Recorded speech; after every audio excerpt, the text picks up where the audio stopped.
Dalam kasus ini, konseli datang ke konselor karena merasa terganggu dengan kebiasaan menunda-nunda tugas kuliah. Ia sadar bahwa kebiasaan ini bikin dia stres, merasa bersalah, dan bahkan nilai kuliahnya jadi menurun. Tapi meskipun sudah tahu dampaknya, dia tetap susah untuk berhenti menunda. Ini menunjukkan kalau ada ketidakseimbangan antara niat dan tindakan. Dia ingin berubah, tapi belum tahu caranya. Akhirnya, dia memutuskan untuk mencari bantuan ke konselor supaya bisa lebih memahami penyebab kebiasaannya itu dan mencari solusi yang tepat. Jadi, kedatangannya ke konselor ini bukan karena dipaksa, tapi karena dia memang punya keinginan dari diri sendiri untuk berubah. Dan itu adalah langkah awal yang penting dalam proses konseling, yaitu ketika seseorang mulai menyadari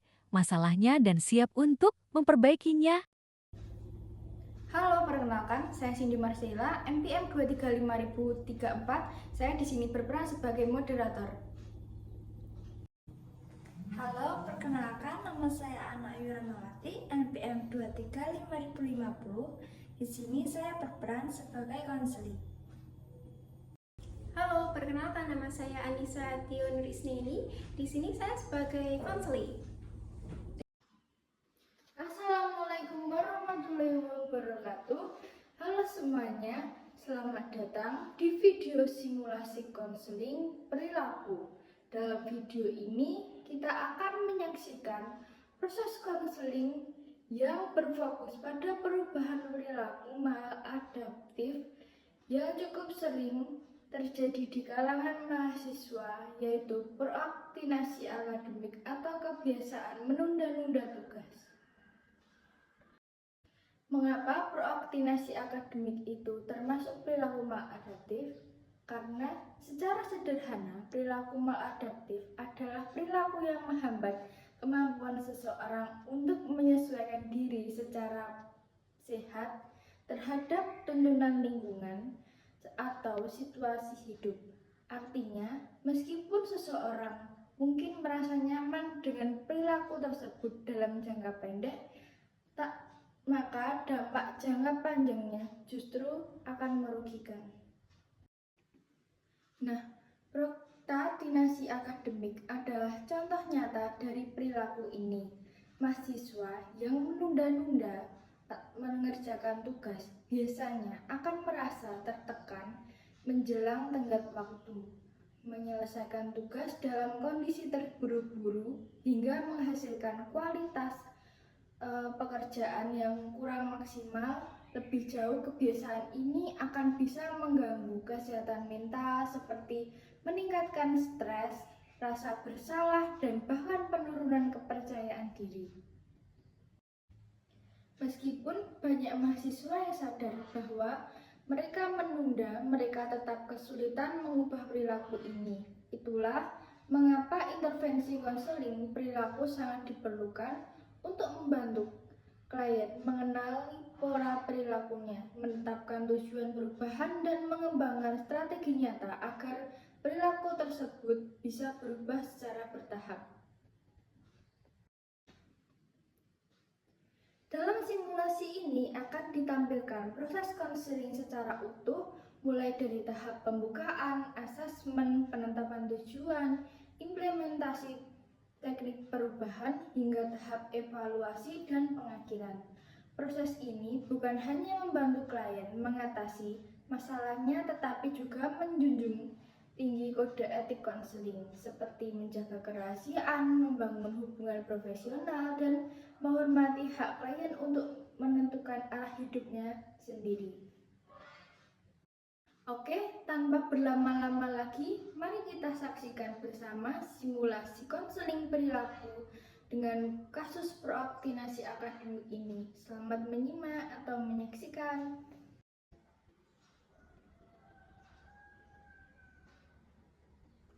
Ini mana ya?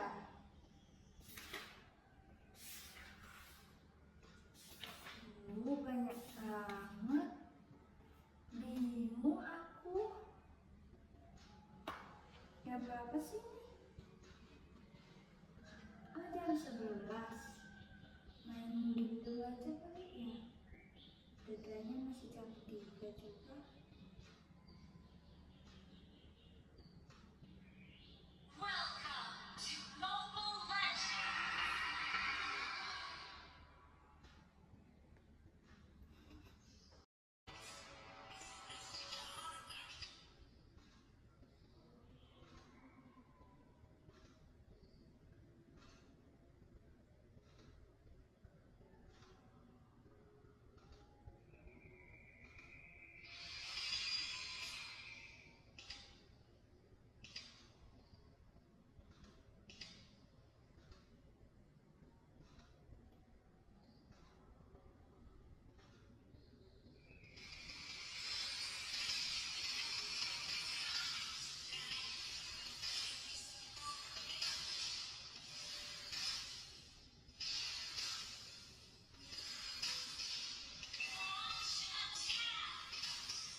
Halo, ada apa sih?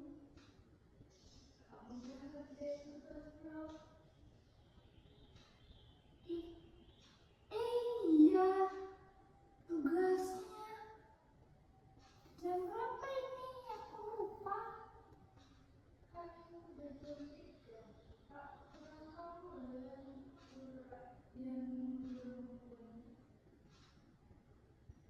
Aduh, gimana ya? Oke, makasih ya sih.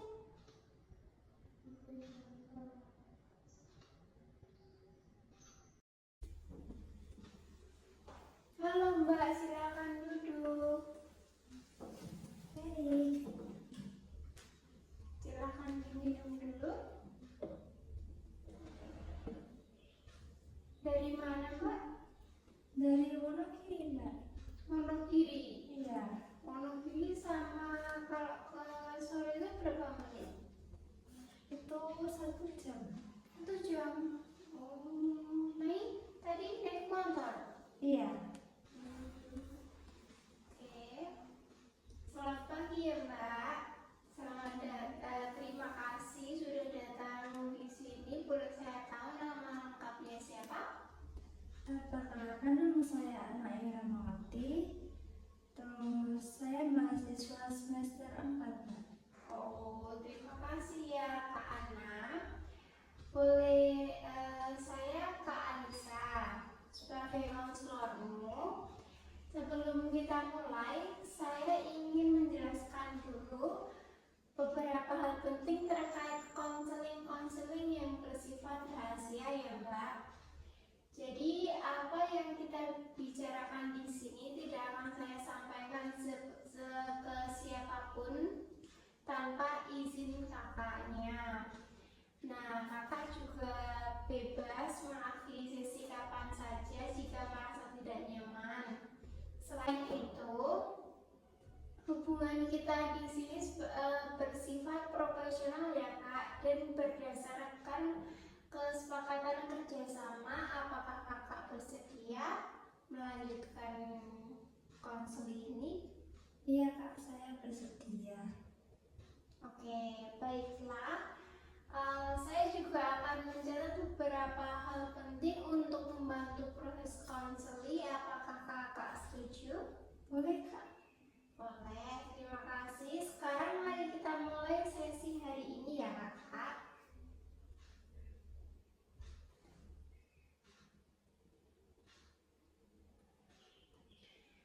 Oke Kak Anissa. Oke Kak Ana, bisa ceritakan apa yang membuatmu datang ke sini? Jadi gini, Kak, saya merasa kesulitan banget untuk mulai ngerjain tugas. Saya tahu deadline-nya itu sudah dekat, tapi saya tetap aja nunda-nunda. Akhirnya tugas yang dikerjakan itu mepet dan hasilnya itu juga gak maksimal. Oh, saat kamu menunda tugasnya, biasanya apa yang kamu lakukan? Biasanya saya isi buka HP, terus scroll medsos, atau enggak itu main game, Kak. Kadang sampai lupa waktu gitu. Pernah kakak tahu kenapa suka menunda-nunda tugasnya? Mungkin karena saya agak malas buat ngerjain tugas dan kadang juga bingung mau mulai dari mana. Apakah ini sering terjadi? Sering sih Kak, hampir semua tugas kuliah. Oh, hampir semua tugas kuliah. Iya. Oke, baiklah. Terima kasih ya Kak Ana. Berdasarkan cerita kakak, saya akan bantu untuk menggali lebih lanjut dengan beberapa alat seperti jurnal aktivitas dan skala prokrastinasi. Oke.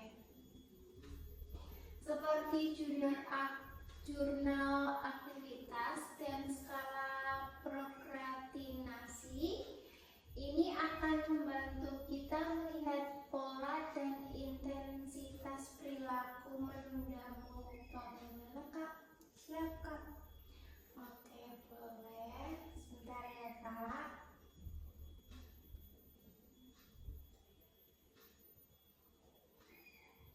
Nah, setelah melihat pola kakak ya Kak Ana, kita akan menetapkan tujuan perubahan ya. Apa harapan kakak ke depannya? Untuk harapan kedepannya saya ingin bisa ngerjain tugas lebih awal dan nggak mendadak lagi. Oh, bagus. Kita akan buat target dengan prinsip SMART. Misalnya dalam 1 bulan kakak mengurangi waktu menunda dari 4 jam ke 1 jam per hari ya, dan menyelesaikan tugas minimal 80% 2 hari sebelum deadline. Gimana Kak? Kedengarannya menantang, tapi saya mau coba. Oke, baiklah. Jika kakak juga akan menulis target ini di jurnal pribadi dan akan kita evaluasi setiap sesinya. Gimana Kak? Setuju? Setuju Kak. Boleh. Oke, selanjutnya kita akan mencoba beberapa teknik. Yang pertama itu teknik Pomodoro. Nah, kakak akan bekerja selama 25 menit, lalu istirahat 5 menit, diulangi lagi 4 kali. Gimana Kak? Pernah dicoba belum? Belum sih Kak, tapi saya tertarik buat nyoba itu. Baik, untuk yang kedua itu penguatan positif ya. Setelah menyelesaikan tugas, kakak boleh kasih hadiah untuk diri sendiri, misalnya nonton film, atau jajan es krim, atau makan seblak, dan lain sebagainya. Gimana Kak?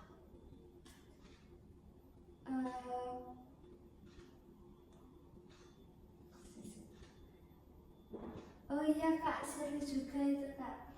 Iya, sangat seru. Nah, yang ketiga, itu kita akan latih kakak untuk mengubah pola pikir dari masih banyak waktu. Jadi, kalau sekarang selesai, bisa nanti santai gitu loh, Kak. Itu kayaknya penting banget sih Kak buat saya. Iya, sangat penting. Dan yang terakhir, itu kita perlu buat kontrak perilaku. Kalau kakak gagal sesuai jadwal, kakak harus membatasi waktu di sosial media. Kakak siap? Siap, Kak. Baiklah.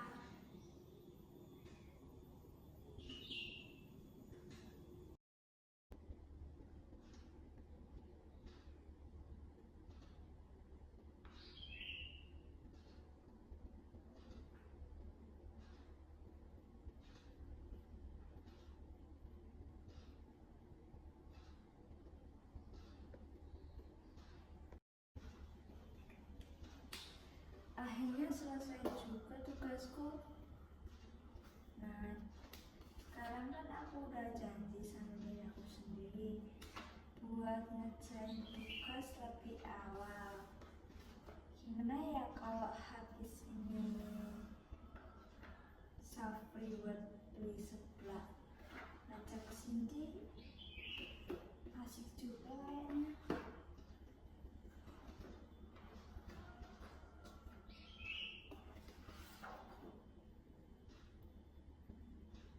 Cindy ya.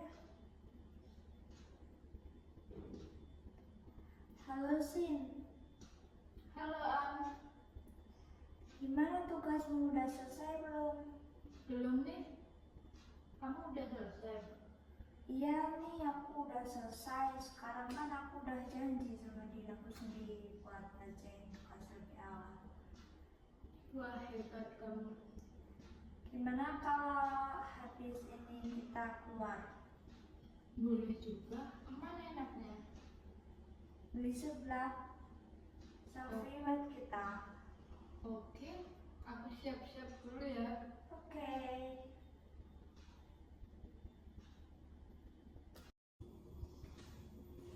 Oke, selanjutnya sekarang kita sudah 2 minggu berjalan.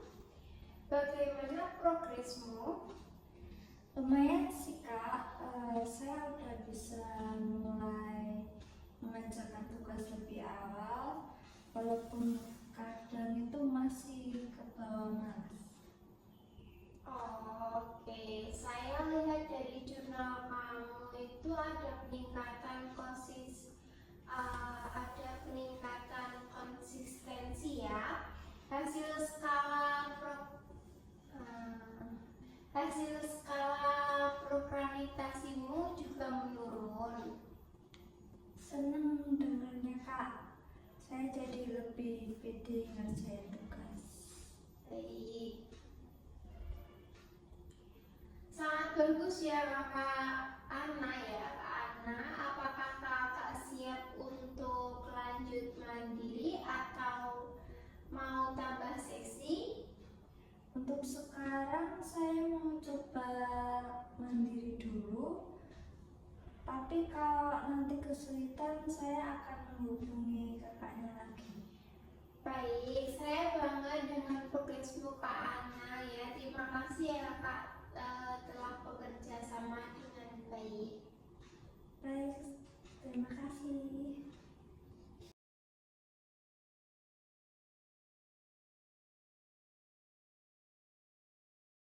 Dari video ini, kita bisa menyimpulkan bahwa proses konseling seringkali dimulai dari kesadaran diri seseorang terhadap masalah yang ia hadapi. Dalam kasus ini, konseling datang bukan karena tekanan dari luar, tapi karena dorongan dari dalam dirinya sendiri untuk berubah. Ia merasa terganggu dengan kebiasaan menunda-nunda tugas kuliah yang sudah berdampak buruk pada kondisi emosionalnya, seperti stres, rasa bersalah, dan penurunan nilai. Meskipun ia sudah tahu bahwa kebiasaannya itu merugikan, ia tetap merasa kesulitan untuk mengubahnya. Ini menunjukkan adanya ketidakseimbangan antara niat dan tindakan. Karena itulah, konseling memutuskan untuk mencari bantuan ke konselor agar bisa lebih memahami akar permasalahannya dan menemukan cara yang tepat untuk mengatasinya. Langkah ini sangat penting karena